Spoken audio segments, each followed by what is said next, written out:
Hey everyone, hope you're all doing well.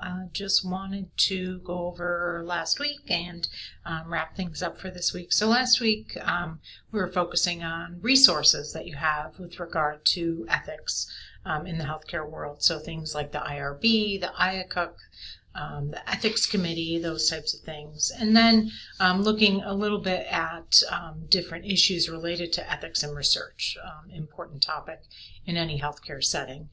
Even the smallest of hospitals and physician practices nowadays tend to be involved in some sort of research. So important stuff there. So we had our discussion, and then obviously your final project was due last week.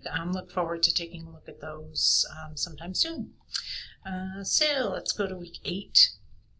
So this week, just wrapping up looking at ethical leadership. So things like emotional intelligence, other ways to act as ethical leaders in overall in the healthcare setting. So emotional intelligence is a really important topic.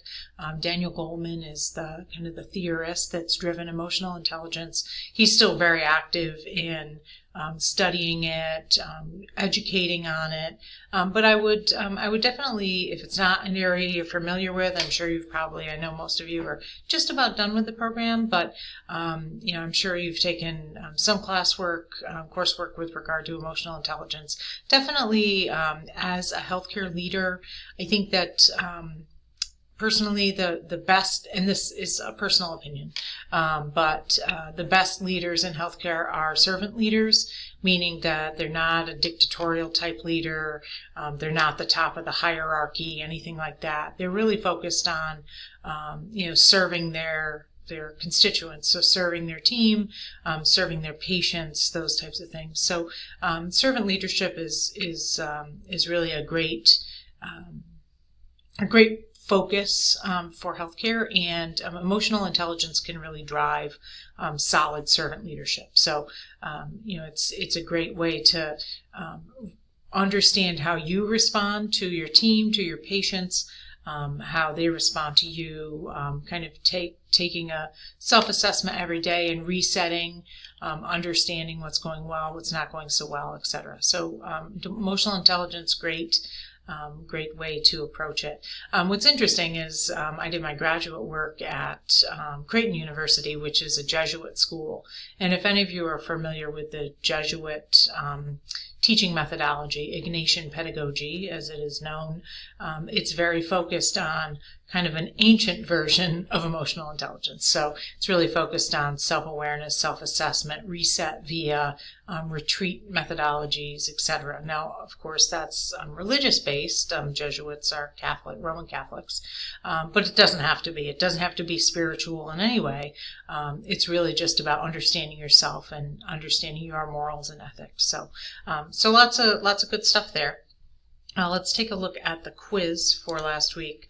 Most everyone got all of them right, so there's not much to go over, but I'll go over what is left. So the first question, an IRB. So the IRB is Institutional Review Board, and they are responsible for assessing human subject research. So if you are doing let's say you're working on your master's thesis. We don't have a thesis in our program, but let's say we did, and you wanted to do some survey research, anonymous surveys distributed via the internet on a topic, on the way, your satisfaction in the healthcare setting. That would be managed under the IRB. Now, because it would be anonymous survey research, it would typically be what they call exempt, meaning that it doesn't require a large amount of work with the IRB to get that approved and move forward, but it still needs to be reviewed. So any research that involves human subjects has to be reviewed by the IRB. There are some exceptions for educational projects, but if it's true research, primary research, and even something as simple as a survey is considered that, if it doesn't fall into the educational exemption, it does have to be submitted to and reviewed by the IRB. So the Institutional Review Board can help us to make sure that we are compliant in our treatment of human subjects and research. I was research compliance officer. I served on an IRB it's very interesting to see the wide range of the types of research that is going on within an organization. RMU doesn't do a ton of research outside of the engineering and computing realm. We don't do a lot of true primary research in the healthcare world. There's a little bit that's done through nursing, but generally that is not true primary. Well, it's primary research, but it's not. Most of it's IRB exempt. But it's still interesting to see projects coming through. If you ever have the opportunity to get involved with a hospital IRB, really interesting stuff. You'll see all of the different types of research that's coming through your organization, things that you might not be exposed to otherwise. So really neat group to get involved in. Meeting a patient's spiritual needs. Obviously, we have 5 different answers here. Our correct answer has been linked to faster response to treatment and less likelihood of depression. So I think the only other answer chosen was E.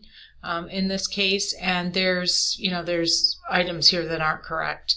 It's not necessarily going to increase morale or make staff feel good or increase the likelihood the patient will put the organization in their will. And it's typically not something that's driven by organizational policy. You'll see even in organizations that are not obviously, we have a lot of faith-based healthcare organizations, but even in those that are not, and actually Pittsburgh does not really have many that are faith-based because neither UPMC nor AHN are faith-based, there's still access to chaplains, to rabbis, to whomever else may be able to meet that patient's spiritual needs to help them get through their hospital stay and treatment. So it really does, really is important for patients to have access to that, and it really can help to improve the patient's situation, get them healing faster, less likelihood of depression, especially for a patient that maybe goes to church, every day, or goes to church a few times a week, or to temple, or to the mosque, or to wherever they might be going. Think about folks that go to prayers every day. And then maybe they're stuck in a hospital for a week and they're unable to do that. So it's important for facilities to understand that. Although the facility itself may not be spiritually based, they need to understand the needs of their patients. Next one, select all statements that reflect the roles of the Institutional Ethics Committee. So in this case, our answer is D, all of the above. They can help us to reconsider philosophy, mission, and vision. Very involved in that. Ethics Committee would typically be. They can help develop policies, help the organization act in an ethical manner. They can help review cases that are biomedical ethics or administrative ethics, review cases that may be concerning to the administration or to the physicians, and help to make decisions there. So lots of different roles that the IEC plays, but all of those items fall within that. So that is that. Let's hop back to the classroom. So this week, obviously short week, remember that. We have our discussion, and then this Ed puzzle and a short quiz, and that's it. So if you have any questions, let me know. Otherwise, you'll see the grades coming soon. Hopefully I'll have some time this week to sit down and really power through all of it, and that's it. So thanks for working with me this term. It's been a pleasure working with everyone. I believe this is the last I'll see you guys. So congrats on your impending graduation. For those that are graduating, I think most everybody. And if there's anything I can do for you in the future, let me know. And otherwise, we can go forward from there. So thanks so much, everyone. And as always, it's a pleasure to work with you. Thanks.